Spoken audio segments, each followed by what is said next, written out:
ఓం సమర్థ సద్గురు శ్రీ సాయినాథాయ నమ. శ్రీరామకృష్ణ కథామృతం రెండవ భాగం. షష్ఠ పరిచ్ఛేదం. నరేంద్రునికి జ్ఞాన భక్తి యోగాల సమన్వయోపదేశం. గురువారం మార్చి 11, 1886. సమయం రాత్రి 8 గంటలు. శ్రీరామకృష్ణులు రెండవ అంతస్తులో ఉన్న తమ గదిలో కూర్చొని ఉన్నారు. నరేంద్రుడు, శశి, మా శరత్, పెద్ద గోపాళ్ళు అక్కడ ఉన్నారు. శ్రీరామకృష్ణులు కాసేపు విశ్రమించారు. శరత్ ఆయన మంచం పక్కన నిలబడి విసనకర్రతో విసురుతున్నాడు. శ్రీరామకృష్ణులు తమ వ్యాధి గురించి మాట్లాడుతున్నారు. శ్రీరామకృష్ణులు, మీలో ఎవరైనా దక్షిణేశ్వరంలో ఉన్న భోలానాథ్ వద్దకు వెళ్తే అతడు ఔషధ తైలం ఒకటి ఇస్తాడు. దాన్ని ఎలా వాడాలో కూడా చెబుతాడు. పెద్ద గోపాల్, మరైతే రేపు ఉదయమే మేం వెళ్ళి దాన్ని తీసుకువస్తాం. ఇవాళ రాత్రికి ఎవరైనా వెళ్తున్నట్లయితే ఆ వ్యక్తే పట్టుకురావచ్చు. శశి, నేను వెళ్ళగలను. శ్రీరామకృష్ణులు శరత్ను చూపుతూ, ఇతడు వెళ్ళవచ్చు. కాసేపటి తర్వాత భోలానాథ్ నుండి ఆ తైలం తీసుకురావడానికి శరత్ దక్షిణేశ్వరానికి వెళ్ళిపోయాడు. భక్తులు శ్రీరామకృష్ణుల మంచం చుట్టూ మౌనంగా కూర్చుని ఉన్నారు. ఉన్నట్లుండి ఆయన లేచి కూర్చుని నరేంద్రుని ఉద్దేశించి మాట్లాడసాగారు. శ్రీరామకృష్ణులు, బ్రహ్మం మచ్చలేనిది. 3 గుణాలు బ్రహ్మంలో ఉన్నాయి, కానీ అది మాత్రం నిర్లిప్తం.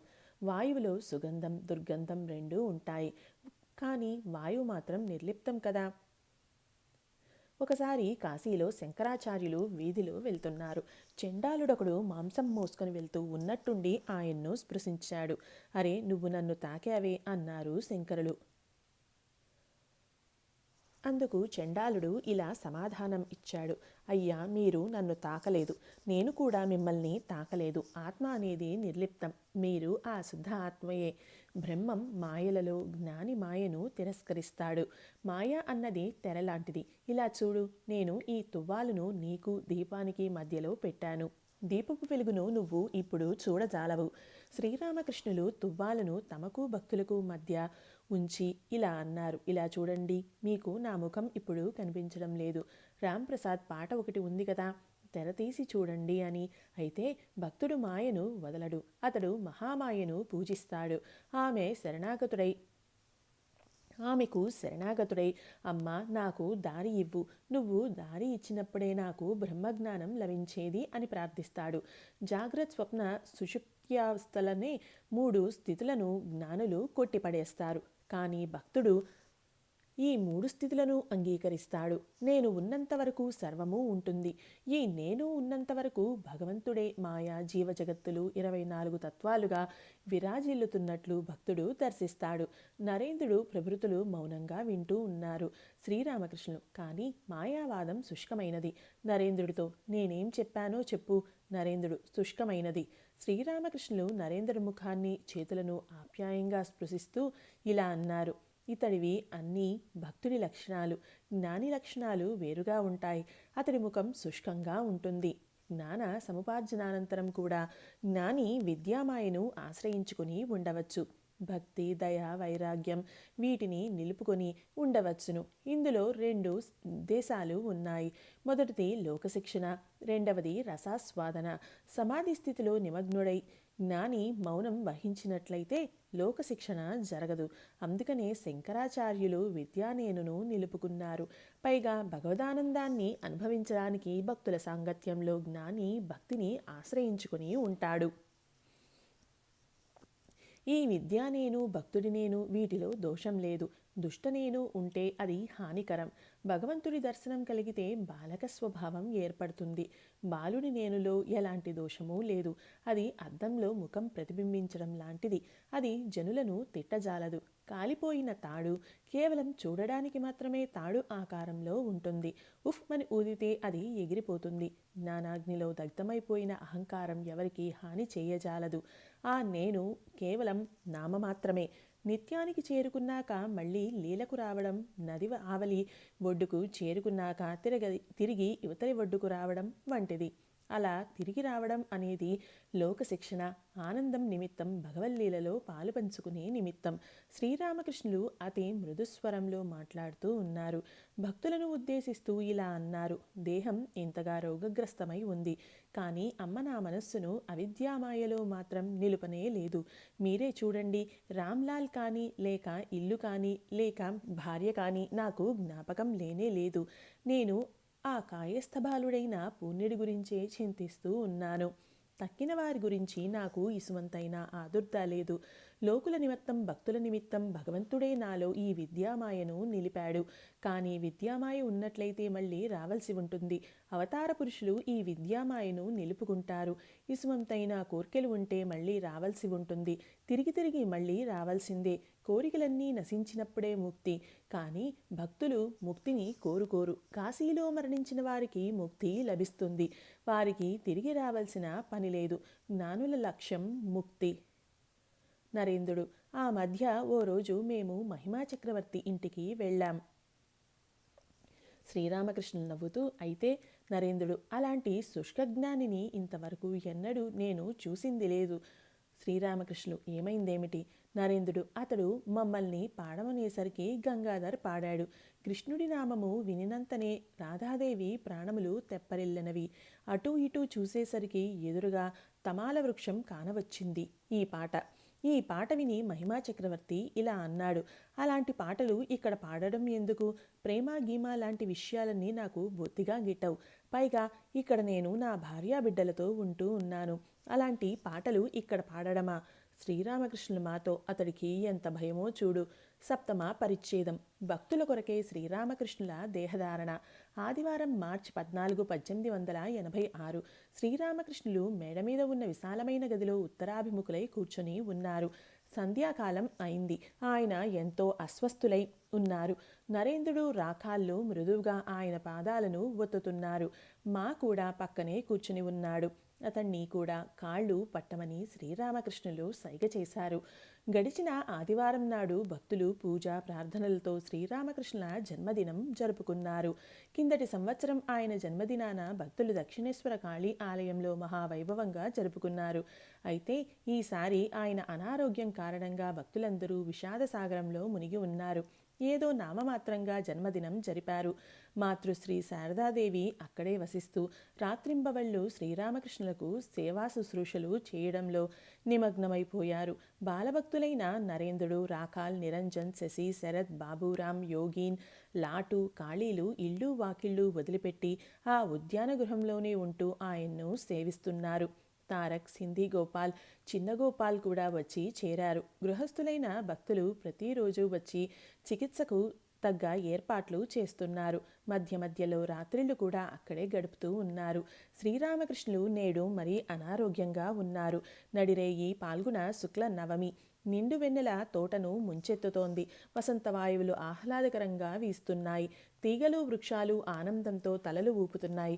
అయితే భక్తుల హృదయాలలో అవి ఎలాంటి ఆహ్లాదాన్ని కలిగించలేకపోయాయి.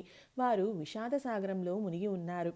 శత్రుసేనలతో చుట్టూ ముట్టబడిన ఒక సుందర నగరంలో వసిస్తున్న వారి వలె ఉంది వారి పరిస్థితి. సర్వత్రా నిశ్శబ్దం రాజ్యం చేస్తోంది. శ్రీరామకృష్ణులకు నిద్ర పట్టడం లేదు.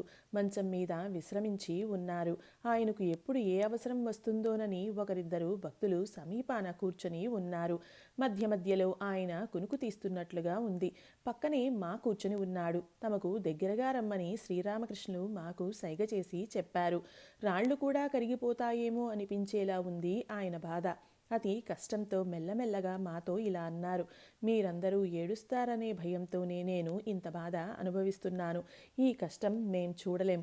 ప్రాణం పోతేనే మేలు అని మీరందరూ అన్నట్లయితే నేను ఈ దేహం విడిచి వెళ్ళిపోతాను. ఈ మాటలు విని భక్తులకు గుండెల్లో గుణపాలు దించినట్లు అనిపించింది. తల్లి, తండ్రి, సంరక్షకుడు, సర్వస్వము అయిన శ్రీరామకృష్ణులే అలా అన్నప్పుడు ఇక వారు ఎవరితో మొరపెట్టుకోగలరు? అందరూ మౌనం వహించారు. సిలువ వేయడం అంటే ఇదేనా? భక్తుల కోసమే కదా ఈ శరీర యాతనలన్నీ అనుభవించడం అని కొందరు తలచారు. అర్ధరాత్రి శ్రీరామకృష్ణుల పరిస్థితి మరింతగా విషమిస్తోంది. ఏం చెయ్యాలో భక్తులకు పాలుపోవడం లేదు. వారిలో ఒకరు కలకత్తాకు వెళ్లారు. ఉపేంద్ర, నవగోపాల్ అనే ఇద్దరు డాక్టర్లను వెంట పెట్టుకుని గిరీష్ అదే రాత్రి అక్కడకు చేరుకున్నాడు. భక్తులు శ్రీరామకృష్ణులకు సమీపంలో కూర్చొని ఉన్నారు. కొద్దిగా తేరుకున్న తర్వాత ఆయన ఇలా అన్నారు. సుస్థి అన్నది దేహానికి చెందినది. అది దాని స్వభావం. దేహం అనేది పంచభూతాలచే నిర్మితమైనదిగా చూస్తున్నాను. గిరీశ్ వంక చూస్తూ ఇలా అన్నారు. నేను దైవీ రూపాలు దర్శిస్తున్నాను. అందులో ఈ రూపం అనగా శ్రీరామకృష్ణుల రూపం కూడా ఉంది. అష్టమ పరిచ్ఛేదం. సమాధి స్థితిలో సోమవారం మార్చి 15, 1886 ఉదయం 7 గంటలు కావస్తోంది. శ్రీరామకృష్ణుల పరిస్థితి ఇప్పుడు కాస్త మెరుగ్గా ఉంది. ఒక్కోసారి అతి మెల్లగాను, ఒక్కోసారి సైగల ద్వారాను భక్తులతో మాట్లాడుతున్నారు. నరేంద్రుడు, రాఖాల్, లాటు, మా, సింధీకి చెందిన గోపాల్ ప్రభృతులు కూడా అక్కడే గదిలో ఉన్నారు. శ్రీరామకృష్ణుల ఆరోగ్య పరిస్థితి గత రాత్రి విషమించడాన్ని తలుచుకొని వారందరూ శోకతప్త హృదయాలతో మౌనంగా కూర్చొని ఉన్నారు. భగవంతుడు, జీవుడు, జగత్తు. శ్రీరామకృష్ణులు మా వంక చూస్తూ, ఇప్పుడు నేను ఏం చూస్తున్నానో తెలుసా? భగవంతుడే సమస్తం అయి ఉన్నాడు. మానవులు తక్కిన జీవజాలం తోలుతో తయారు చేయబడి ఉన్నట్లు చూస్తున్నాను. స్వయంగా భగవంతుడే వాటి లోపల ఉండి వాటి కాళ్ళు, చేతులు, శిరస్సు తిప్పుతున్నాడు. ఇలాంటి దర్శనమే గతంలో ఒకసారి కలిగింది. మైనంతో చేసిన ఇల్లు, తోటలు, రహదారులు, మనుష్యులు, పశువుల వల్లే సమస్తం ఒకే వస్తువుతో తయారై ఉంది. భగవంతుడే బలిపీఠం. బలి ఇచ్చేవాడు. బలి పశువుగాను అయి ఉన్నట్లు చూస్తున్నాను. జీవుల దుఃఖాలను చూసి సైపలేక మానవ శరీరం ధరించి వచ్చి జీవుల మేలు కొరకే శ్రీరామకృష్ణులు తమ శరీరాన్ని బలి ఇస్తున్నారు. సర్వత్రా నెలకొని ఉన్న ఏకైక వస్తువును గురించిన ఆ అనుభూతిని వర్ణిస్తూ శ్రీరామకృష్ణులు ఆ భావంలో తాదాత్మ్యం చెంది ఆహా ఆహా అన్నారు. వెంటనే సమాధి స్థితిలోకి వెళ్ళిపోయారు. దేహం, ప్రపంచం, దీని గురించి జ్ఞానం లేదు. భక్తులు కింకర్తవ్యథామూఢులై కూర్చుండిపోయారు. కాసేపటి తర్వాత కొద్దిగా బాహ్యస్పృహలోకి వచ్చి ప్రస్తుతం నాకు ఏ బాధ లేదు, మునుపటిలాగానే ఉన్నాను అన్నారు. సుఖదుఖాలకు అతీతమైన ఈ స్థితిని చూసి భక్తులు ఆశ్చర్యచకితులు అయ్యారు. లాటు వంక చూస్తూ ఆయన ఇలా అన్నారు. అదిగో లోటో తన చేతి మీద తలవాల్చి కూర్చున్నాడు. భగవంతుడే ఆ విధంగా తలవాల్చి కూర్చున్నట్లు చూస్తున్నాను. శ్రీరామకృష్ణులు భక్తుల వైపు చూస్తున్నారు. ఆ చూపులో వాత్సల్యం తొణికిసలాడుతోంది. పసిపాప బుగ్గలు పట్టుకుని గారాబంగా ఆడించినట్లు రాకాల్, నరేంద్రుల చుబుకాలను స్పృశిస్తూ ఆప్యాయత కురిపిస్తున్నారు. లీలా సమాప్తి ఎందుకు? కాసేపటి తర్వాత మాతో ఈ దేహం ఇంకా కొన్ని రోజులు నిలిచి ఉంటే లోకులకు చైతన్యం కలిగి ఉండేది అన్నారు. ఇలా పలికి కాసేపు ఏమీ మాట్లాడకుండా ఊరకుండిపోయారు. పిదప కానీ అలా జరగదు, ఈ దేహం నిలవదు అన్నారు. ఆయన ఇంకా ఏం చెబుతారో అని భక్తులు ఎదురు చూస్తున్నారు. శ్రీరామకృష్ణులు కానీ ఇది నిలవబోదు. ఇది భగవదేచ్ఛ. లేకుంటే నా సరళత్వాన్ని, మూర్ఖత్వాన్ని చూసి లోకులు నన్ను మోసగించవచ్చు. అమాయకంగా అందరికీ నేను సమస్తం ఇచ్చివేయవచ్చు. ఈ కలియుగంలో లోకులకు జపధ్యానాల పట్ల విముఖత ఉంది. రాకాల్ వినయపూర్వకంగా, మీ దేహం మరికొంతకాలం నిలిచేటట్లు మీరు భగవంతునికి చెప్పండి. నరేంద్రుడు, మీ సంకల్పం, భగవంతుడి సంకల్పం రెండూ ఒక్కటైపోయాయి. శ్రీరామకృష్ణులు కాసేపు మౌనం వహించారు. ఏదో ఆలోచిస్తున్నట్లు ఉన్నారు. శ్రీరామకృష్ణులు, నరేంద్ర, రాకాల్ తదితరులతో నేను చెప్పినా కూడా ప్రయోజనం లేదు. ప్రస్తుతం నేను, అమ్మ ఒకటైపోయినట్లుగా చూస్తున్నాను. ఆడపడుచు భయంతో రాధాదేవి నువ్వు నా హృదయంలోనే వసించు అని కృష్ణుణ్ణి ప్రార్థించింది. కానీ అనంతరం ఆమె కృష్ణ దర్శనానికై వ్యాకులతతో తల్లడిల్లిపోయింది. గుండెలు చీల్చేలా ఆమె ఏడ్చి మొరపెట్టుకున్నా సరే కృష్ణుడు మాత్రం బయటకు రానే లేదు. రాకాల్ భక్తులతో మృదుస్వరంలో ఈయన గౌరాంగుని అవతారం గురించి చెబుతూ ఉన్నారు. నవమ పరిచ్ఛేదం. శ్రీరామకృష్ణులు, ఆయన అనుచరులు. భక్తులు స్తబ్దులై కూర్చుని ఉన్నారు. శ్రీరామకృష్ణులు ఆదరంతో వారి వంక చూస్తున్నారు. తర్వాత చేతిని హృదయం మీద పెట్టారు. ఏమో చెప్పనున్నారు శ్రీరామకృష్ణులు. అవును, ఒకటి అమ్మ, రెండవది ఆమె భక్తుడు. ఇది వరలో చెయ్యి విరిగింది ఆ భక్తుడికే. ప్రస్తుతం వ్యాధితో బాధపడుతుంది కూడా ఆతడే. భక్తులు మారు పలకలేదు. శ్రీరామకృష్ణులు ఎవరికి చెప్పను, నా మాటలను ఎవరు అర్థం చేసుకోగలరు? కొంతసేపటికి ఇలా అన్నారు. భగవంతుడు మానవుడై అవతార పురుషుడై తన భక్తులతో పాటు వస్తాడు. భక్తులు ఆయనతో పాటే తిరిగి వెళ్ళిపోతారు. పిదప ముసిముసి నవ్వులు నవ్వుతూ ఇలా అన్నారు. వీధి గాయకుల బృందం హఠాత్తుగా వచ్చింది. నాట్యం చేసింది, పాటలు పాడింది. అంతలోనే ఉన్నట్టుండి వెళ్ళిపోయింది. అది వచ్చింది, తిరిగి వెళ్ళిపోయింది కూడా. కానీ ఈ సంగతి ఎవరూ గుర్తించలేదు. శ్రీరామకృష్ణులు భక్తులు నవ్వారు. కాసేపటి తర్వాత ఆయన ఇలా అన్నారు. దేహధారణ చేసినప్పుడు కష్టాలు అనుభవించవలసిందే. ఒక్కోసారి మళ్ళీ తిరిగి వచ్చేలా ఉండకూడదు అని నాకు నేను చెప్పుకుంటూ ఉంటాను. కానీ మరో విషయం ఉంది. బయట విందు భోజనాలు తినగా తినగా ఇంట్లోని పచ్చడి మెతుకులు రుచించవు. పైగా ఈ దేహధారణ కూడా భక్తుల నిమిత్తమే. నరేంద్రుని జ్ఞానం, భక్తి, త్యాగం. పిదప నరేంద్రుడి వంక ప్రేమగా చూస్తూ మాట్లాడసాగారు. శ్రీరామకృష్ణులు నరేంద్రుడితో, చండాలుడొకడు మాంసఖండం మోసుకుని వెళ్తున్నాడు. గంగా స్నానం ఆచరించాక శంకరాచార్యులు పక్కల నుండి వెళ్తున్నారు. హఠాత్తుగా చండాలుడు ఆయన్ను తాకాడు. శంకరులు కోపంతో, ఓయి నువ్వు నన్ను తాకావే అన్నారు. అందుకు చండాలుడు ఇలా చెప్పాడు. స్వామి, మీరు నన్ను తాకలేదు, నేను కూడా మిమ్మల్ని తాకలేదు. మీరే విచారణ చేసి చూడండి. మీరు దేహమా, మనస్సా, లేక బుద్ధియా? మీరు ఎవరో విచారణ చేయండి. శుద్ధ ఆత్మ నిర్లిప్తమైనది. సత్వరజస్తమో గుణాలలో దేనితోనూ లిప్తం కాదు. బ్రహ్మం ఎలాంటిదో తెలుసా? అది వాయువు లాంటిది. వాయువులో సుగంధం, దుర్గంధం రెండూ ఉంటాయి. కానీ వాయువు మాత్రం నిర్లిప్తం. నరేంద్రుడు: అవునండి. శ్రీరామకృష్ణులు: అది గుణాతీతం, మాయాతీతం. అవిద్య, మాయా, విద్యామాయలు రెండింటికి అతీతం. కామినీ కాంచనాలు అవిద్య. జ్ఞానం, వైరాగ్యం, భక్తి ఇవన్నీ విద్యామాయకు చెందిన సంపదలు. శంకరాచార్యులు విద్యామాయను నిలుపుకొని ఉండేవారు. నువ్వు వీరందరూ నా కోసం ఇంతగా చింతిస్తున్నారు కదా, ఇది కూడా విద్యామాయే. విద్యామాయను పట్టుకుని వెళ్తే బ్రహ్మజ్ఞానం సిద్ధిస్తుంది. విద్యామాయ అనేది మెట్లు ఎక్కేటప్పుడు మిగిలి ఉన్న ఆఖరి మెట్టు వంటిది.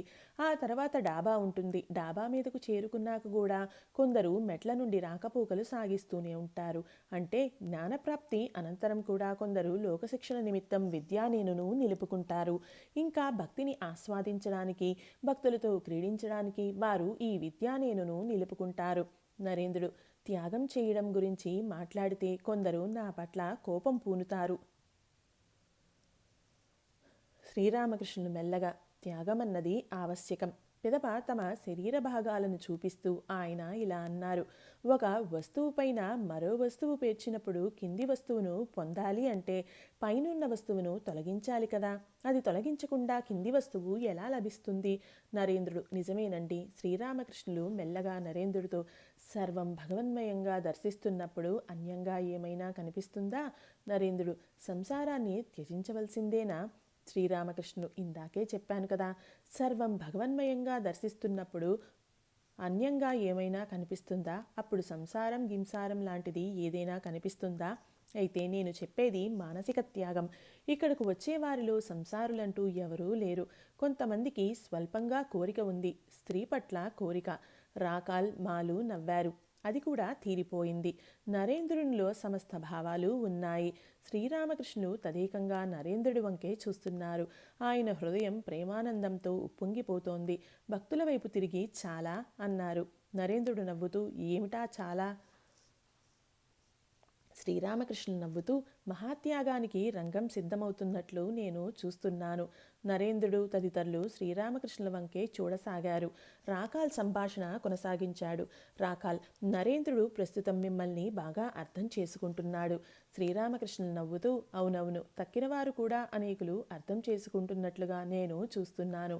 మాతో ఏమయ్యా, ఏమంటావ్? మా అవునండి. శ్రీరామకృష్ణులు నరేంద్రుడు మాలవంక చూస్తున్నారు. చేతితో సైగ చేసి రాకాల్ తదితర భక్తులకు వారిని చూపుతున్నారు. ముందుగా నరేంద్రుణ్ణి చూపించారు. తర్వాత మాను చూపించారు.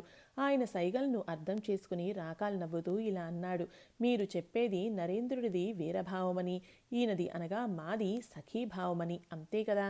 నరేంద్రుడు నవ్వుతూ, ఈయన మా ఎక్కువగా మాట్లాడడు, పైగా సిగ్గు ఎక్కువ.